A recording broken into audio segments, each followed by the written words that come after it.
Olá, meu nome é Fernando Rino, estamos aqui com a websérie Filhos da Terra. E o episódio de hoje é com esse meu amigo Johnny Sasaki. Beleza, Johnny? Tudo bem? Bacana. Bem, graças a Deus. Meu amigo Johnny Sasaki, Filhos da Terra.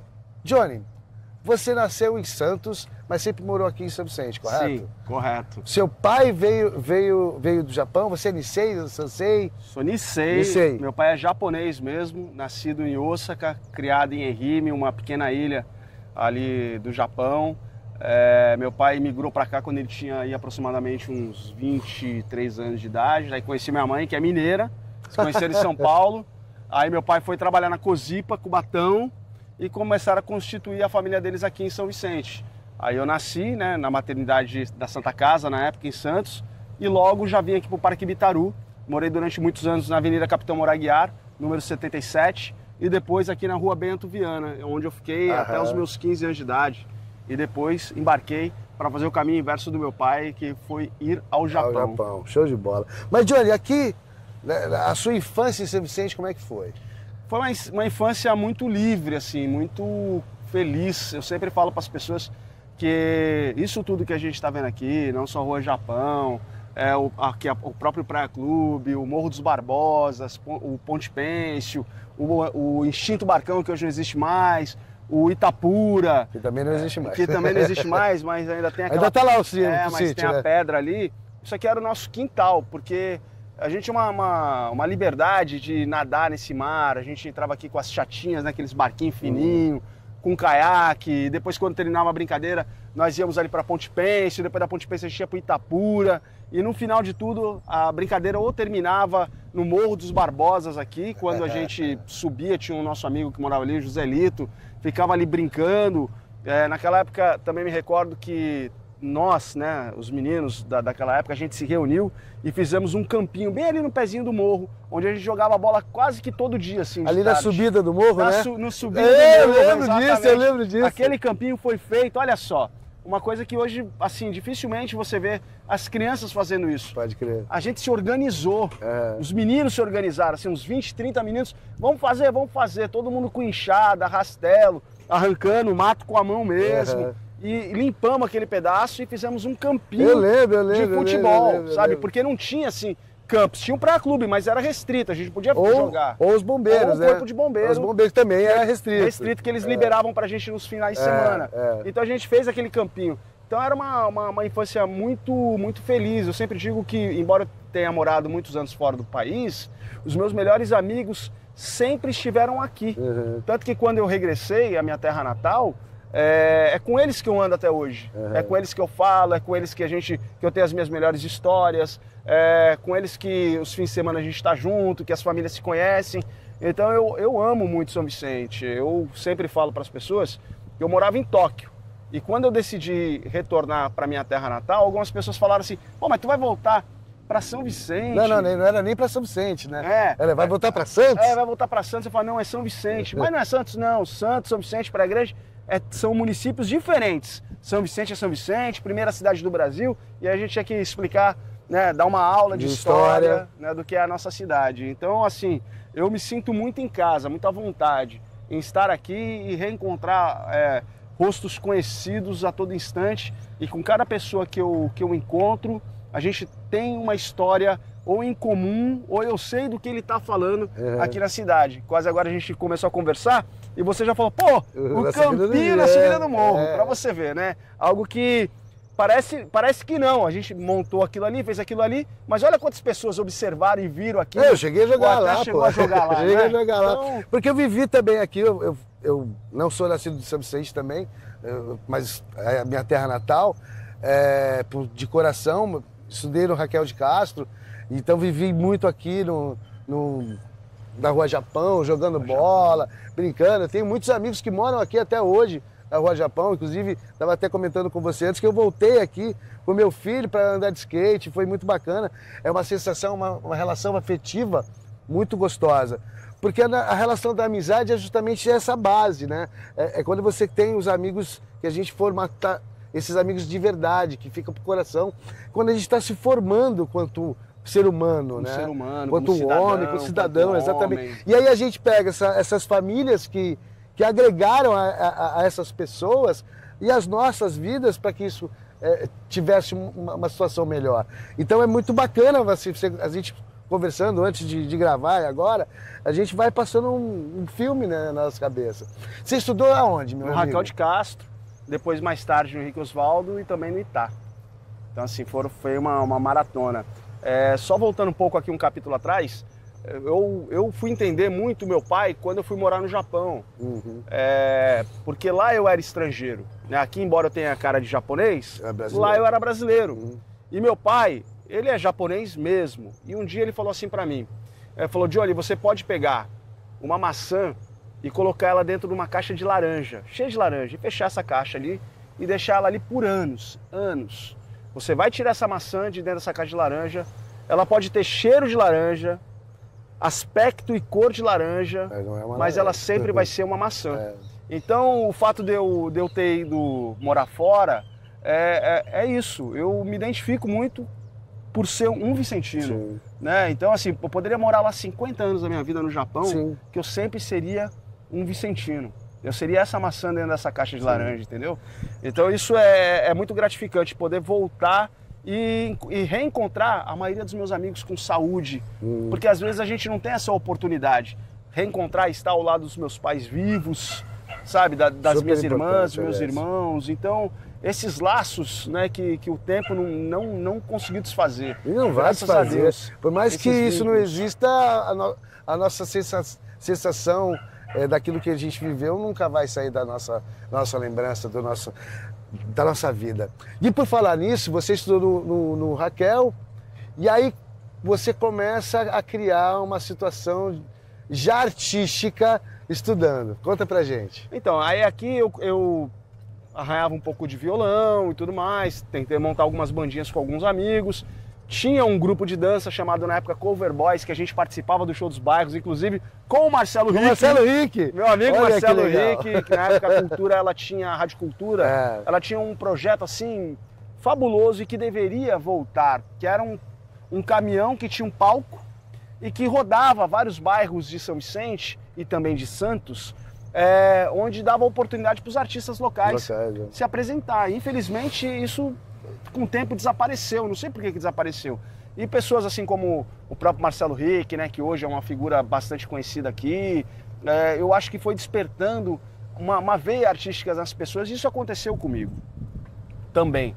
Tanto que anos depois eu fui para o Japão e a banda que eu tinha idealizado na minha cabeça, que era para ser montada aqui, eu consegui montar lá fora. Ah, é? Eu montei uma banda lá fora, e aí essa banda naquela época ali por volta de 1994, numa época que no Japão não tinha nem, ainda a internet não era popular, não existia rede social, isso, aquilo, essa banda que eu tinha lá no Japão, ela começou a fazer muitas apresentações e todas elas lotavam de gente.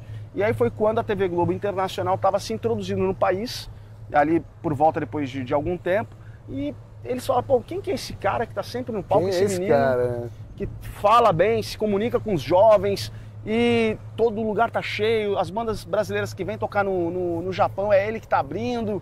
Quem que é esse cara? E aí eles, ali não sei como, conseguiram meu contato, perguntaram se eu não queria fazer um programa piloto, recusei por 3 vezes, é uma coisa assim que, né, geralmente as pessoas não recusam. Sim, pasmem, né? Eu recusei porque eu falei, não, a primeira coisa que eu perguntei, esse projeto de vocês é só comigo ou envolve todo mundo? Eles falaram, não, é só com você. E eu falei, então eu não quero. Aí a outra oportunidade, é só com você, mas é só comigo mesmo, não, só com você, então eu também não quero. E aí, eu me lembro que num determinado período, essa banda com a qual eu tocava lá, ela foi, os meninos foram não perdendo interesse, mas um casou, o outro se mudou para um pouco mais longe. Seguiu a vida. Aquela coisa, natural. E eu comecei a ver, minha mulher pegou e falou, pô, Johnny, você já percebeu que esse lance de banda é um sonho só seu? Não é o sonho dos caras. Para eles isso é só uma diversão. Você é o cara que vai atrás de show, você é o cara que fica na frente das casas de show até de madrugada para falar com o dono, para pedir uma oportunidade para tocar lá. Você era o produtor, né? O sonho era teu, é isso mesmo. Você é um cara que ia lá e pagava o estúdio, ia de carro, buscava um por um em casa para ensaiar. Geralmente quando ia para os shows mais longe, eu carcava com os custos da gasolina e não sei o que. Ele falou, isso é um sonho seu. Eu que fazia as camisetas da banda com spray e tela de papelão. Falou. Entendeu? Então eu que vendia os produtos para poder arrecadar um pouquinho de dinheiro. Isso é um sonho só seu, não é deles. E aí, quando ela me falou aquilo, eu falei, pô, de fato, eu acho que esse é um sonho muito meu. Aí virou a chave. Muito mais meu do que deles. E passou algum tempo depois, eu recebi um outro telefonema do diretor na época. Ele falou assim, olha, tá vindo a banda Angra pro Japão e eu preciso de um cara para entrevistar eles. E eu pensei em você. Faz isso por nós. Eu falei, quer saber, cara? Eu vou lá. Tô nessa. Eu fui, fiz, daí eles gostaram. Aí o diretor, muito amigo meu, o Lincoln, ele falou assim, cara, ó, a gente tem a intenção de fazer um programa para você que vai ser uma pílula que vai entrar no meio da programação, que é 5 minutos só, é uma agenda cultural. Você vai falar dos eventos que vai acontecer, dos shows que estão vindo, lançamento de cinema, 5 minutos. Eu falei, cara, 5 minutos da minha vida? O que é 5 minutos da minha vida, né? Pra uma parada dessa, eu falei, vamos lá.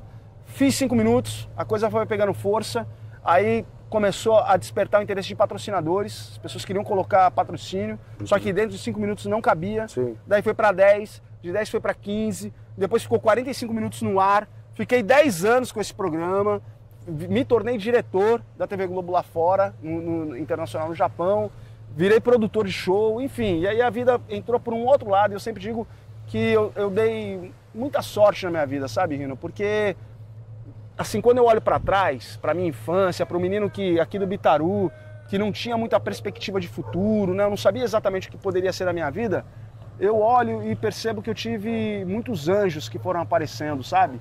Desde criança que sempre me pontuava um caminho do bem, que me estendia a mão, que chegava com uma palavra boa, que dava um conselho legal. Isso foi acontecendo assim, até hoje acontece, por mais impressionante que seja, até hoje acontece. E lá no Japão não foi diferente. Então quando eu olho para trás eu falo, caramba, tanta gente boa passou na minha vida, pessoas que eu só conhecia através da televisão e que de repente eram meus amigos, estavam assim, no mesmo espaço que eu, conversando sobre as mesmas coisas, fazendo as mesmas coisas. Eu falo, cara, que legal, como a vida tem sido boa para mim, assim, né, no decorrer. Eu acredito muito que o ser humano, ele tem uma incrível capacidade de emitir energia, de captar energia. Eu sou desse. E você precisa se colocar sempre numa frequência boa, sabe? Se tá aquele chiado, vai mudando a frequência, você vai captar algo bom daqui a pouco. É isso aí. Então eu sempre tentei me cercar de pessoas boas, né? Eu penso que se eu não posso fazer o bem para aquele cara, se eu não posso ajudar, você pode ter certeza que eu não vou atrapalhar. Mal não vai fazer. Mal eu não vou fazer. Eu acredito muito que se você não tem uma energia boa, nem uma semente brota, sabe? Então você tem que ter o coração sempre aberto para receber boas coisas, né? Jogar tudo pro universo, pensamento bom, positivo, ter uma fala legal com as pessoas. Então eu fui construindo essa personalidade no decorrer do tempo, e quando eu olho para trás eu falo, cara, isso só foi possível porque alguém estendeu a mão para mim em um determinado momento. Só consegui chegar aqui porque alguém parou para me ouvir num determinado momento. Mas eu também sou muito persistente. Eu sei que nada vai cair do céu. É os 3 P's, né? Se eu tenho algo na minha cabeça que eu acho que vai dar certo, ninguém tira isso de mim, sabe? Sim. Sou persistente, sou trabalhador, acordo cedo, focado, dificilmente eu saio do meu foco, mas eu também percebo que essa vida, cara, ela é tão passageira, que se você não deixar um legado, uma história, esse trabalho que você está fazendo hoje aqui, ele é super importante, porque eu sempre falo para as pessoas que a história de um homem ninguém vai apagar, sabe?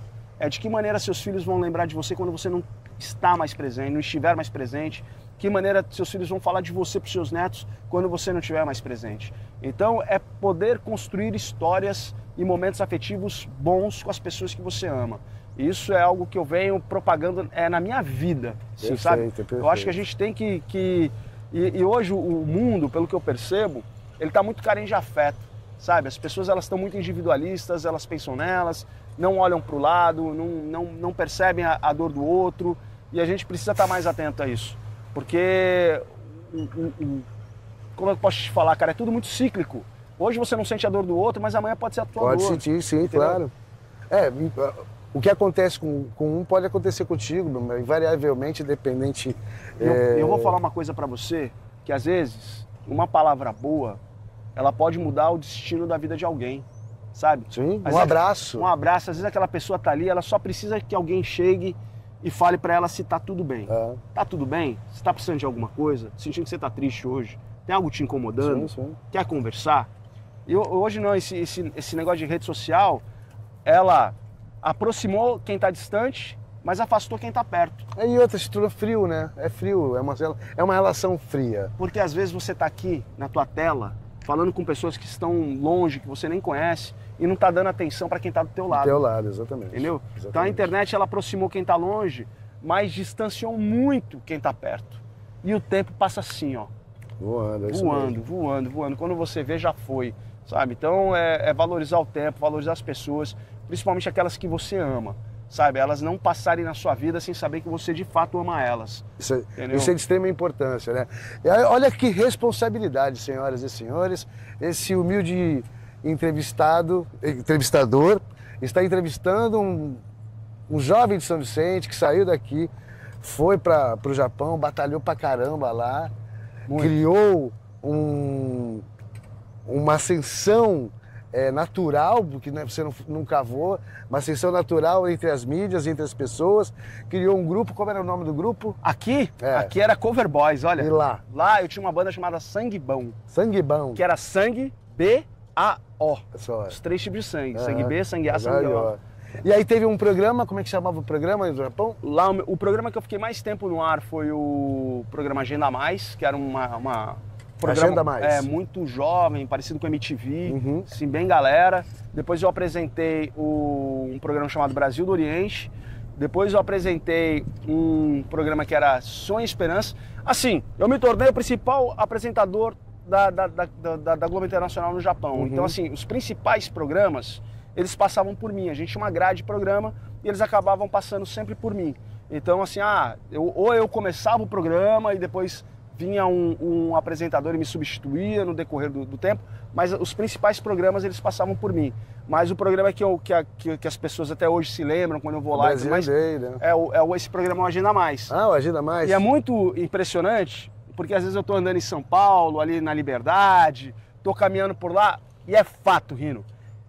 Eu encontro 1, 2, 3, 4 pessoas que falam, cara, eu te assistia lá no Japão. E eu falo, que período? Ah, eu morei lá 10 anos, ah, eu morei 5 anos, ah, eu morei 3 anos, ah, eu te via lá. Tem cara que assim, ó, isso, eu até, que agora não tá aqui no meu celular, mas tem gente, quando eu vou lá pro Brazilian Day principalmente, vem umas meninas grandes assim, altas, Viram pequenininho. e elas vêm com uma foto, cara, e falam assim, olha, você tirou essa foto comigo e eu vou ver uma criança Olha aí. no meu colo. Eu falo, né? meu Deus, como eu tô velho, né? O tempo passou. E assim, eu acho que a arte ela é uma coisa assim tão incrível, porque ela te dá a possibilidade de você participar da vida das pessoas sem ao menos você conhecer elas. Entende? Assim, é a maneira mais singela e bonita de tocar a alma e o coração das pessoas. É. Sabe? Através da tua palavra, da tua arte, da música. Ela te transporta, ela te leva, sabe? Sem que você... Ela faz você navegar por esses lugares. Eu ia lá no Japão, foi isso que aconteceu. Eu ia para os lugares, as pessoas falavam, pô, na época era 320 mil brasileiros. Gente pra caramba. É como se fosse uma cidade de São Vicente inteira dentro do lá Japão. no Japão, é. Entendeu? Lá existe lugares e cidades no Japão que as pessoas, assim, é tanto brasileiro que os lugares está tudo escrito em português. Aham. Entendeu? Então, assim, eu acredito que no Japão meu coração é sempre muito dividido, sabe? Japão e Brasil. Eu sou metade brasileiro, metade japonês, eu não consigo dividir isso. A gente consegue rasgar o coração no meio e escolher um lado Não dá, só. né? Não dá. E aí, o que...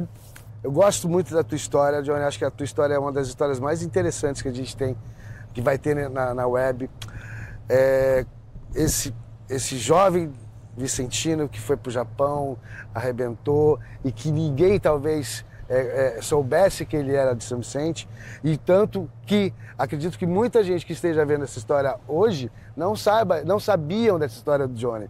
O Johnny é um cara persistente, o Johnny é um cara guerreiro, que sabe o que quer, sabe o que faz, e desta forma a gente entende que você é um filho da terra, porque você é vicentino.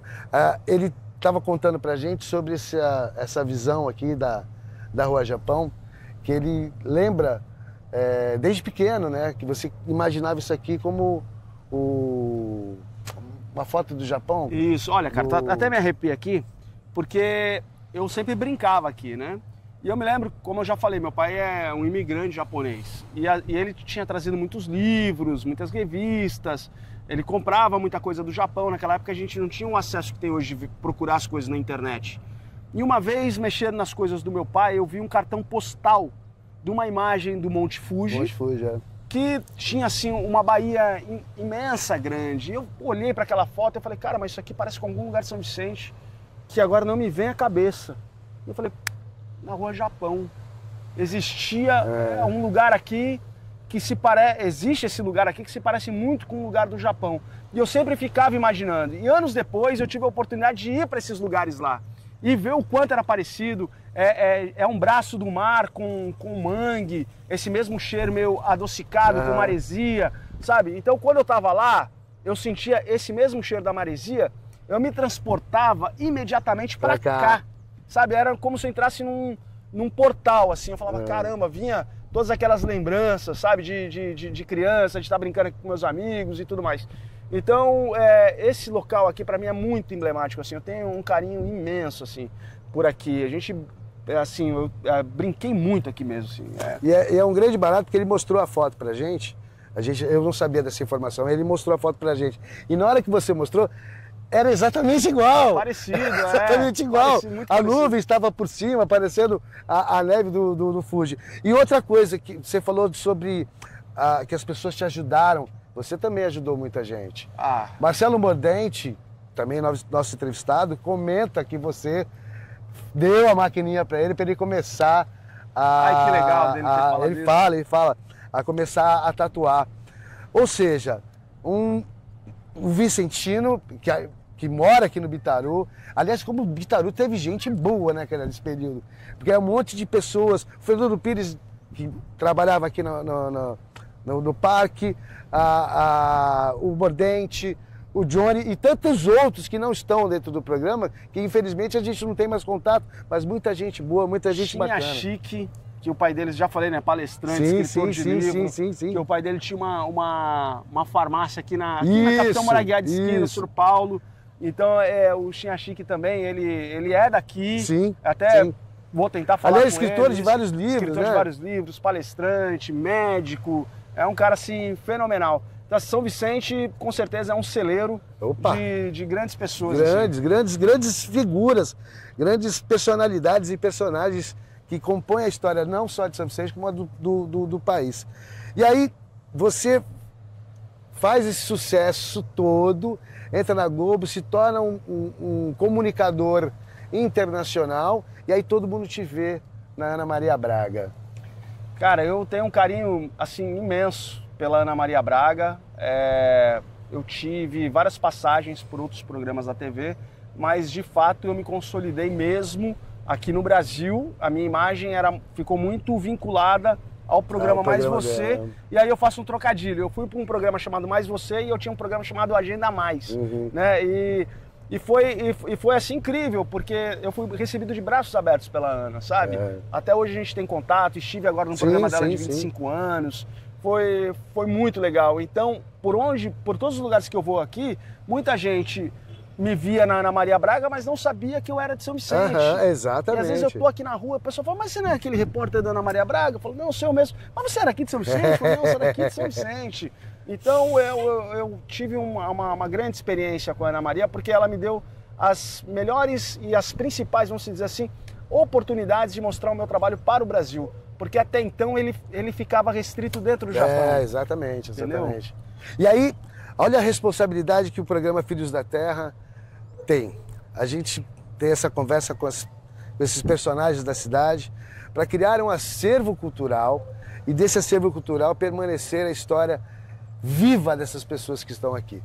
O Johnny, então, continuando a tua história, Johnny, você vai para a televisão, estoura, e aí você, depois de 27 anos, você decide voltar. Eu decidi voltar para cá, para minha terra natal. Eu vou só fazer uma passagem. Em 2011, eu fui testemunha de um dos maiores acidentes naturais. É verdade.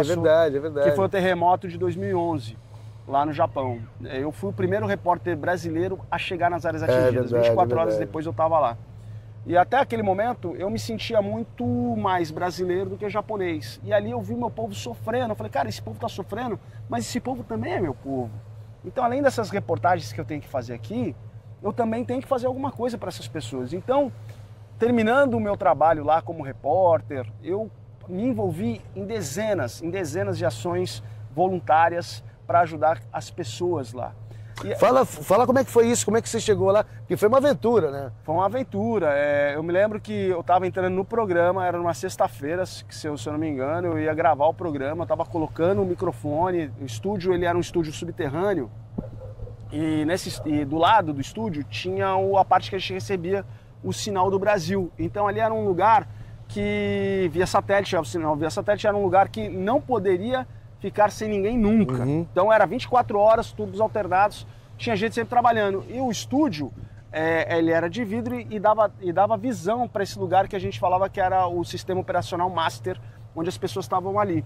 E de repente começou a tremer e o rapaz que estava operando... Que teoricamente era uma coisa normal. E o rapaz que estava operando o switcher, ele apertou o botãozinho e falou, Johnny, tá tremendo. Eu falei, tudo bem, sempre treme. Sim. Apertou o Johnny e falou, Johnny, tá tremendo. Eu falei, tá tudo bem, pô, sempre treme. E de repente, quando eu olho, ele saiu fora. E aí, quando eu olho dentro do estúdio, as luzes assim começaram a balançar mesmo. Eu falei, caramba. Eu abri a porta, que era uma porta muito pesada, eu abri ela, né, uma porta para não vazar som. Saí andando, cambaleando por dentro do prédio, porque o prédio começou a balançar. E quando eu fui para fora, eu nunca vi tanta gente na minha vida assim ali, sabe, naquela rua. Porque normalmente era uma rua pacata, mas tinha tanta gente, todo mundo apavorado. Eu olhava os fios de luz, parecia que tinha alguém assim, ó, de energia, alguém balançando. Porque os fios balançavam e eu falava, caramba, o que está acontecendo? Né? E a gente sabia que já tinha um terremoto, mas nós não sabíamos o tamanho da gravidade. Da dimensão, né? Da dimensão. Daí parou de tremer, se eu não me engano foi uns 16 segundos ou menos, mas parecia uma eternidade. Voltamos para a emissora, para a TV, e no lugar onde eu trabalhava, tinha vários monitores de TVs com um monte de canal ligado. Assim, a gente precisava ver as notícias, né, no dia a dia. Só que, de repente, todos os canais começaram a mostrar a mesma imagem, que a NHK, ela foi fazer um voo perto do epicentro e começou a filmar a onda vindo. A onda vindo, a onda vindo, a onda vindo, e parecia coisa de filme. Eu falei, cara, não é possível. É isso que está acontecendo mesmo? É isso que está acontecendo. E, pum, a onda veio, estourou, e o tsunami começou a invadir as cidades. E ali, naquele momento ali, foi feita uma pergunta pelo chefe de jornalismo, a gente precisa cobrir isso. Quem vai? Ninguém queria ir. E nessa época eu estava trabalhando com o Roberto Kovalik, grande jornalista Roberto Kovalik, que, por sinal, estava em Kyoto, fazendo uma reportagem de robôs lá. E ele não iria conseguir sair de lá, porque Kyoto também tinha parado tudo. Sim, estava tudo interditado. Os caras falaram, meu, quem que vai? Eu falei, eu vou. E eu me lembro que tinha uma frase do Kovalik muito famosa, ele falava, jogador que quer bater pênalti tem que levantar a mão. Eu falei, eu vou. Os caras, mas você vai? Eu falei, vou. Cara, tem uma câmera, bateria, e fui com o meu carro, um carro, cidade difícil de sair, eu sabia mais ou menos como chegar lá. Resumindo, para não ficar muito longo, quando eu fui descendo a serra, que dava de vista para o litoral, se eu não soubesse que ali tinha uma cidade, ia passar batido. Ia passar batido, porque já estava tudo devastado. Mas tudo devastado. Não existia, a cidade não existia mais, já estava tudo devastado. E conforme eu ia descendo assim o litoral, né, a montanha, eu comecei a ver um monte de coisa assim no mato, nas árvores, pendurado, até carro. Eu falei, cara, mas não é possível que a água chegou até aqui. E aí quando eu desci mesmo, daí eu vi o desespero das pessoas, as pessoas procurando os familiares, os filhos, tentando encontrar, um caos total, lama, onde andava atolava. E ali foi uma prova de fogo para eu colocar em prática tudo que eu tinha aprendido no jornalismo. E aquilo mudou a minha vida, sabe, Rina, aquela experiência. Ali eu percebi o quanto a vida é frágil, o quanto a gente não tem, às vezes, tempo para pedir desculpa para alguém, para dizer o quanto essa pessoa é importante, o quanto a gente ama. A vida, cara, ela é um sopro. Sim, literalmente. Ela é um sopro, sabe? E conversando com as pessoas, eu fui colhendo cada história que tocava o meu coração. Eu me lembro de um episódio que aí depois de 5, 6 dias que eu ainda permanecia lá, lá no Japão, quando tem uma tragédia, todas as crianças, as pessoas, elas são orientadas a ir para os abrigos. Geralmente esses abrigos são as escolas, porque as escolas elas já são feitas preparadas para aguentar isso. E eu estava em uma das escolas e estava assim, uma lista, né? Porque você chegava, você tinha que colocar o seu nome. Então ficava muita gente ali procurando o nome das pessoas. Para ver se encontrava as pessoas. Né? E veio um pai, ele desesperado, todo sujo, e ele falou assim para mim, filma aqui a foto das minhas filhas, né? No celular, assim, filma aqui. E eu falei assim, mas isso aqui eu vou transmitir lá no Brasil. Ele falou, mas filma aqui, pelo amor de Deus. E eu falei pro cara que tava comigo, tá meio desespero, né? Eu falei, filma aqui. Daí a gente filmou e ele entrou no abrigo. Já tava escurecendo, quando eu tava saindo, eu reencontrei esse cara. Ele agachado, segurando as filhas. Olha. E eu olhei pra ele e eu falei assim, Yokata, né? E ele fez assim pra mim. Nem todo mundo teve a mesma sorte. Sim, sim. Aquilo foi uma lição de vida. Sim. Uma lição de vida. Então, quando você diz assim, mas poxa, você decidiu voltar para São Vicente, do mesmo jeito que naquele momento eu sentia que aquelas pessoas, e que meu sangue japonês naquele momento falou muito alto, que aquelas pessoas precisavam de mim, porque eu promovi várias ações humanitárias lá, aos poucos isso foi tocando no meu coração, porque eu vi a necessidade de voltar para São Vicente. E eu falei, cara, eu acho que eu posso fazer muita coisa ali pelas pessoas que eu amo, pelo lugar onde eu nasci, onde eu me criei. E a perda de um amigo querido de infância impulsionou essa minha vinda aqui, né, pela falta de saúde básica, de atendimento básico. Então eu mudei a minha vida, se eu for falar para você, eu mudei a minha vida assim em 180 graus. Eu paralisei os meus negócios, eu cheguei aqui no Brasil no momento pandêmico. O Japão já tinha controlado a pandemia. O Brasil ainda... Você pega o Brasil ainda estava na crista da onda, né? O Brasil ainda estava uma loucura, ninguém sabia o que ia ser. E eu decidi vir. Mas eu me recordo que quando eu coloquei a minha mala dentro do porta-mala do meu carro, lá no Japão, me ajoelhei na porta da minha casa e falei, Deus, se for para eu ser uma ferramenta do bem, para ajudar as pessoas, que eu vá disputar esse pleito lá em São Vicente e que eu vença. Mas se não for, se for algo que vai me machucar, que vai me fazer mal, que eu não vença. A partir de agora, a minha vida, mais uma vez, está entregue na mão do Senhor. E assim eu vim.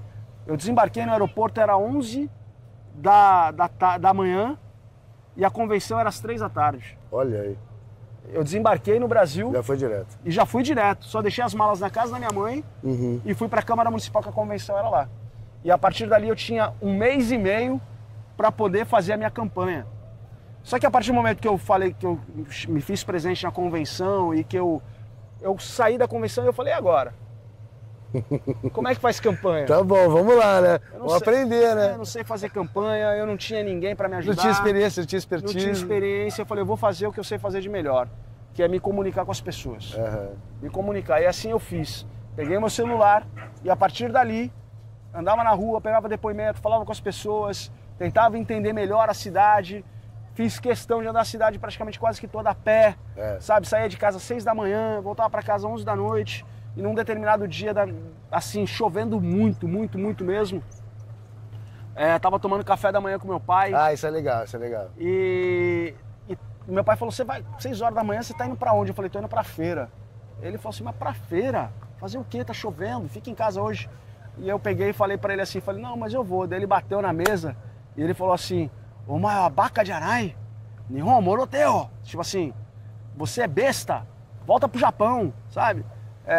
E aí depois ele falou, pô, tu sai de manhã, a gente não sabe onde você tá, você volta molhado, pé sujo, e pra que você tá fazendo isso, né? E eu me lembro que eu olhei bem pro meu pai e falei assim, olha pai, o senhor me ensinou uma coisa que eu tenho que fazer bem feito tudo aquilo que eu me propor a fazer.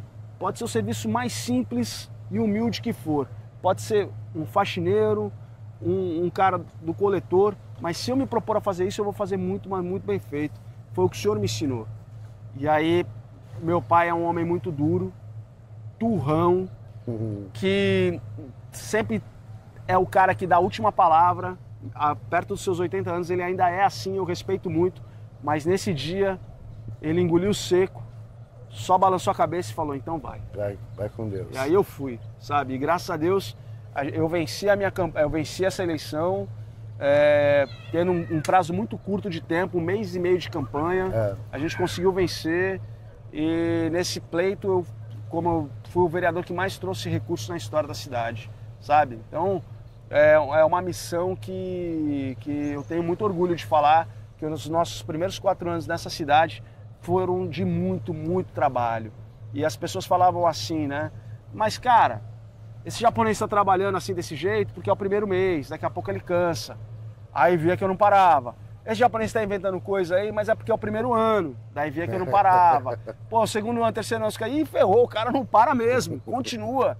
E nessa eleição agora, provou que o povo, eu não soltei a mão do povo, o povo não soltou a minha mão, eu fui o segundo mais votado, uma votação orgânica, com poucas pessoas me ajudando. Então, só foi o reflexo do trabalho, sabe? Eu queria mostrar para as pessoas que trabalhar traz resultado. Entendeu? Hoje a gente está aqui nessa praça, que é a Praça Rua Japão, e com a qual você também tem uma memória afetiva importante. Eu me lembro quando eu cheguei aqui, eu vim andar aqui, isso aqui estava tudo destruído, sabe? Bem largado mesmo. E eu fiquei aqui um dia num entardecer, estava bonito, sol, e eu fiquei olhando para essa paisagem e de repente eu comecei a ver umas menininhas chegando e elas ficavam por aqui andando e parava um carro, levava uma, daí depois ela voltava, vinha outro. Aí eu identifiquei que estava tendo prostituição infantil nesse local. E eu falei, cara, isso não pode ser assim. E a primeira oportunidade que eu tive de buscar recursos para revitalizar esse lugar, iluminar, colocar um totem de segurança, foi feito, sabe? E aqui ainda não acabou. Esse é um dos lugares mais bonitos de São Vicente. E que estava completamente abandonado pelo poder público, ninguém conseguia ter esse olhar carinhoso. Então, para você fazer as coisas bem feitas, você tem que amar aquilo que tu faz. E aí eu volto e digo de novo aquilo que meu pai falou. Se você for fazer, faça bem feito, sabe? Logo, se Deus quiser, aqui a gente vai ter uma quadra coberta pública, a primeira quadra coberta pública, à disposição das crianças para poder fazer educação física mesmo num dia de chuva. Então aqui a gente tem um projeto que nós damos aula funcional para as pessoas da melhor idade. Eu percebendo já que a nossa cidade ela vem envelhecendo e que precisa de um olhar mais para os nossos idosos. Mas eu sou um só, sabe? Mas assim, a minha parte eu tento fazer e bem feito, entendeu? E o meu coração tá entregue a essa cidade, de verdade mesmo. A gente percebe isso, Johnny, no teu olhar, na tua palavra. A gente percebe que é uma palavra honesta, que é um olhar sincero e que é um sentimento puro, verdadeiro. E aí, isso faz com que você seja um filho da terra, trabalhador, um homem de bem, com princípios familiares que estruturam a sua vida, a sua personalidade e que faz com que esse cidadão, Johnny Sasaki, se torne hoje o vereador com o 2º mandato e que teve essa história toda aí antes para contar pra gente no episódio de hoje, Filhos da Terra. Johnny, muito obrigado. Valeu. Pela tua história, pela tua presença. Gente, como é difícil falar com esse cara. É muito difícil. Mas muito obrigado mesmo por tudo que você compartilhou com a gente, cara. Muito obrigado. Que agradeço. Parabéns aí pelo trabalho, pelo programa. O Rino, ele me procurou na véspera da eleição, né, da campanha, né? Aí eu não estava encontrando tempo, daí passou as eleições, a gente tentou se agendar de novo. Mas daí entrou a campanha da Rosana, aí eu fui ajudar a Rosana, daí passou, enfim, cara. Mas eu muito feliz em saber que existe alguém com esse olhar carinhoso para a cultura, alguém que tem o interesse de ter os registros tão importantes. E a gente só vai dar valor à história depois que ela passa, sabe? Depois que ela passa, que a gente consegue entender a importância dos registros. Isso que você está fazendo aqui é um marco, entendeu? E que você tenha muita prosperidade, que você possa ter mais personagens que possam te contemplar e preencher todo esse espaço que você merece. Nossa, São Vicente tem muita história, cara. Tem muita história. Muita gente boa para contar história. É muito legal. Esse é um projeto que me dá muito prazer em fazer. E aí, eu falo com o maior prazer isso.